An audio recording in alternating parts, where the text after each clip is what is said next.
Yarrick Holt's first deployment did not come with a countdown. No alarms. No briefing. No warning. Just a silent wrench like reality itself had grabbed him by the spine and torn him loose. He opened his eyes mid-fall. There was no ground beneath him. Gravity wasn't straight. It curved, twisted, pulling his body along an invisible arc, as if space itself had wrapped him around a finger. His new arm reacted before his mind did. Fingers spread, instinct sharp, and something unseen caught him. He hit the ground hard. Air exploded from his lungs. Burnt stone scraped his back. Dust filled his mouth. Yarrick groaned and pushed himself up. The ground was rock-charred, cracked, still warm.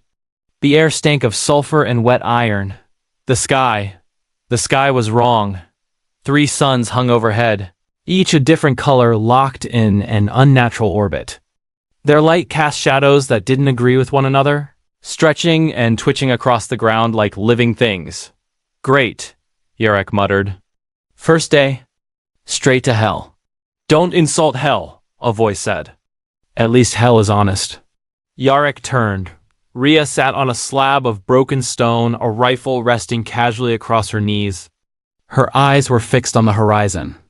Around her stood 6 others, different species, different builds, different histories, but they all shared the same thing. Exhaustion. Not the kind that sleep could fix. The kind earned through choices. Mission?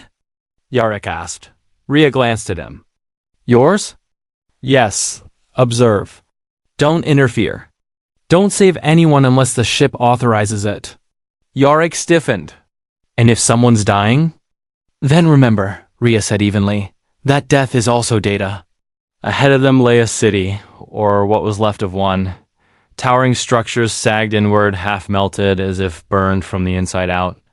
Streets were littered with skeletal vehicles and ash-covered remains. Silence pressed down on everything, but it wasn't empty. It was waiting. Faint screams echoed from somewhere, deep within the ruins. There are people down there? Yarrick said. Yes, Rhea replied.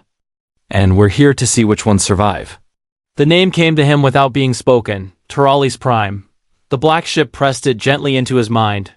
As if labeling a specimen, Tyrali's Prime had been a neutral trade world. No major military presence. No strategic value. Markets, families, transit hubs. Ordinary lives. Now it was a variable. Who's attacking? Yarrick asked. So far? Rhea shrugged. No one. The ground shook. A distant building collapsed inward, folding like wet paper. A cloud of dust rose and something emerged from it. Yarrick's heart froze. It wasn't a ship. It wasn't a creature. It was absence, a walking tear in reality.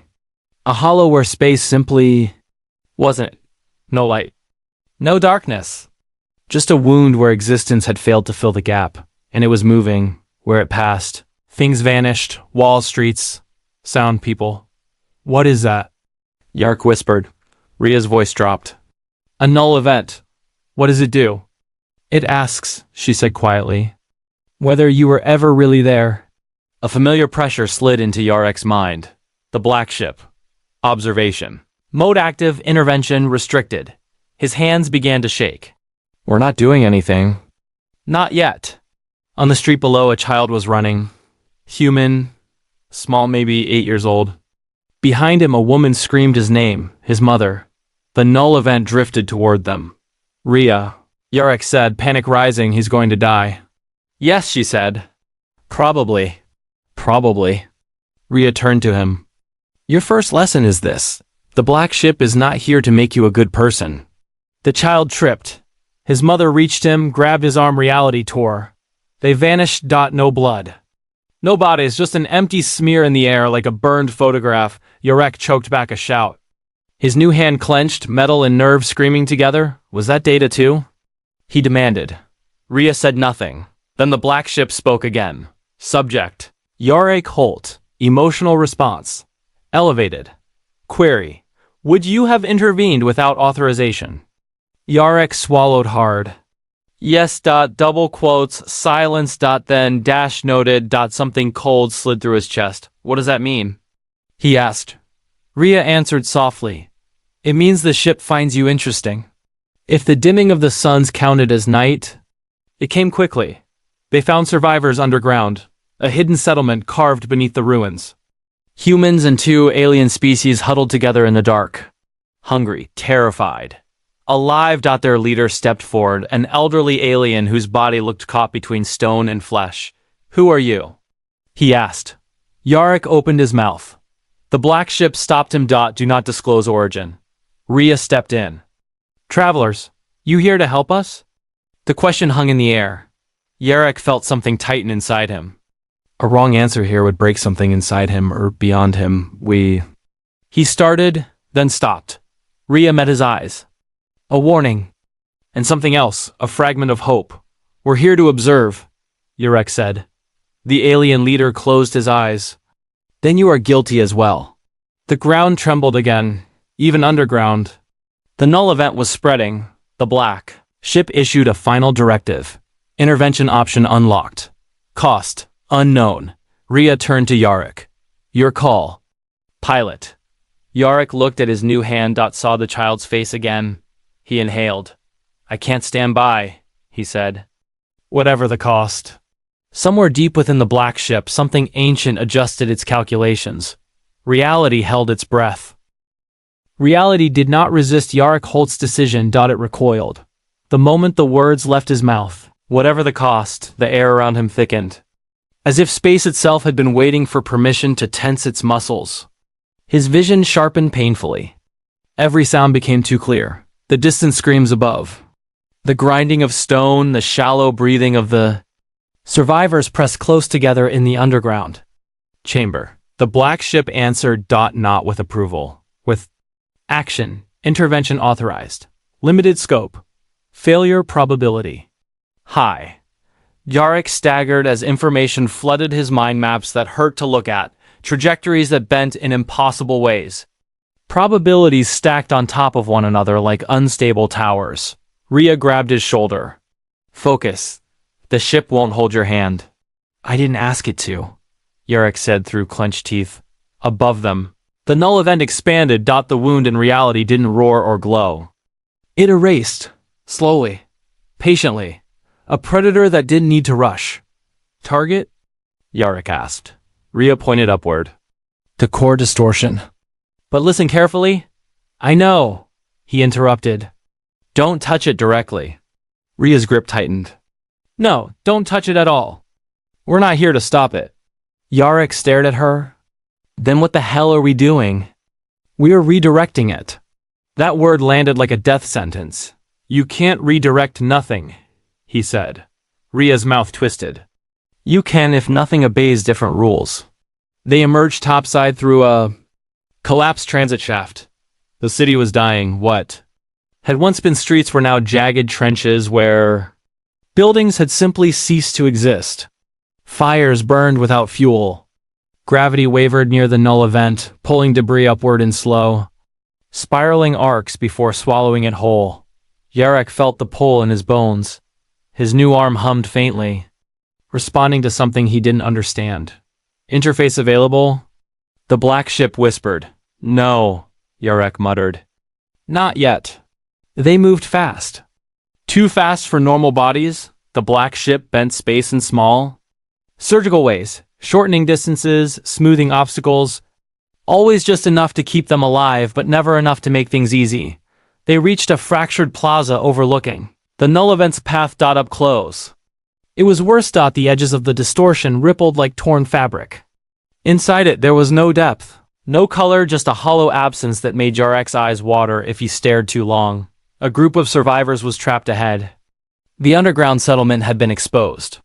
People were pouring into the open, running blindly, screaming. "They won't make it," Yarrick said. "No," Rhea agreed. "But some might."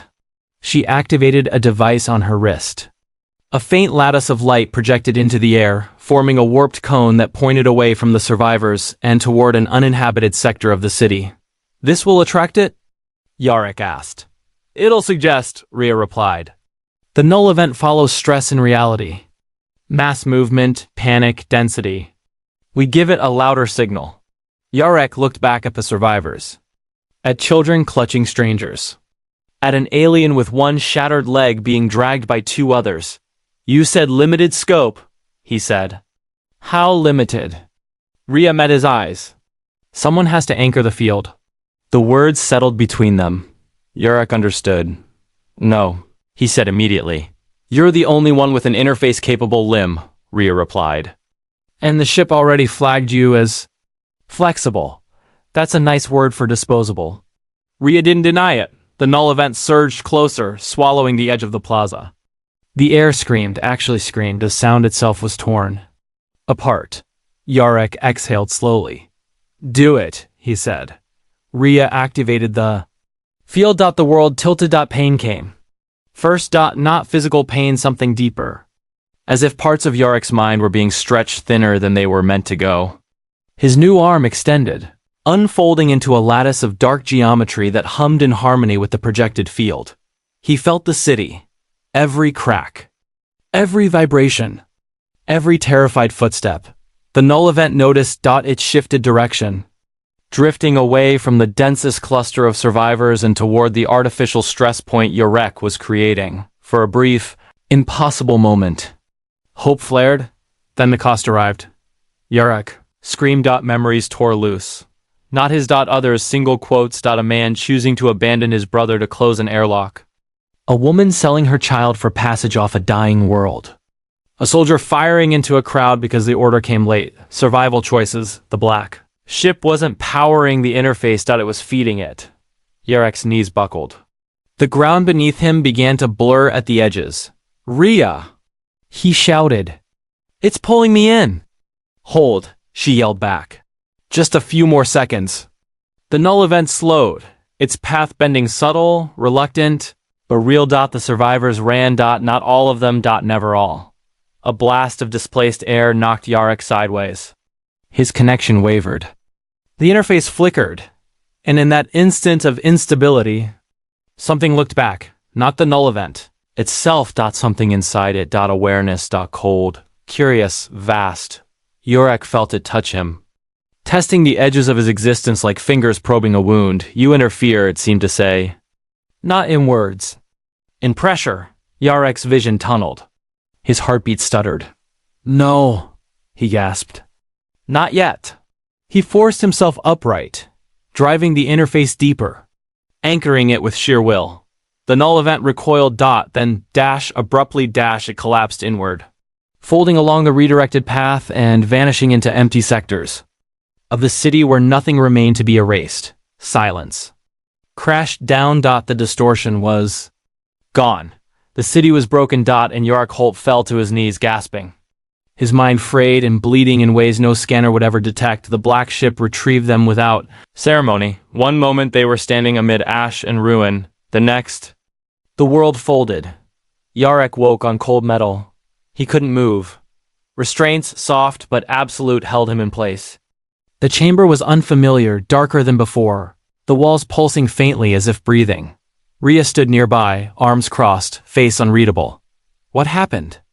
Yarek croaked. You redirected a null event, she said. That's not supposed to be possible. And the survivors? Enough, Rhea replied. Enough to justify the math.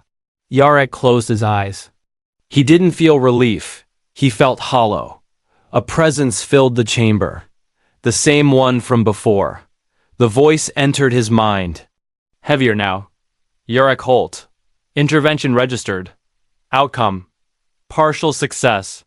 Yarek laughed weakly. Partial figures. You violated protocol. Yes. You risked asset integrity. Yes. You attracted attention. That made him go still. Attention from what? Silence stretched. Then, from that which watches the gaps we leave behind. Rhea's jaw tightened. And now? Yarek asked. The restraints released. Yarek sat up slowly, every movement heavy. Now. The black ship said, you will be monitored. Closer. Yarek met Rhea's gaze. I failed, didn't I? She shook her head. No, you crossed the line. That sounds worse. It is, she said quietly. But it also means you're no longer just cargo. The chamber lights dimmed. Understand this, Yarek Holt. The black ship continued. Intervention creates ripple effects. Ripples attract predators. Yarek swallowed. And if I refuse next time? Then you will survive longer, but less meaningfully. The presence withdrew. Rhea helped Yarek to his feet. Welcome to the real job, she said. Saving people is optional. Living with it isn't. Yarek looked at his arm. At the faint scars now etched beneath the synthetic skin patterns he didn't remember earning. Somewhere out there, something had noticed him, and it would remember Dot as the black ship slipped back into hidden currents of space, carrying its damaged assets and dangerous choices forward. Yarek Holt understood the truth too late. The ship did not punish him for intervening. It promoted him.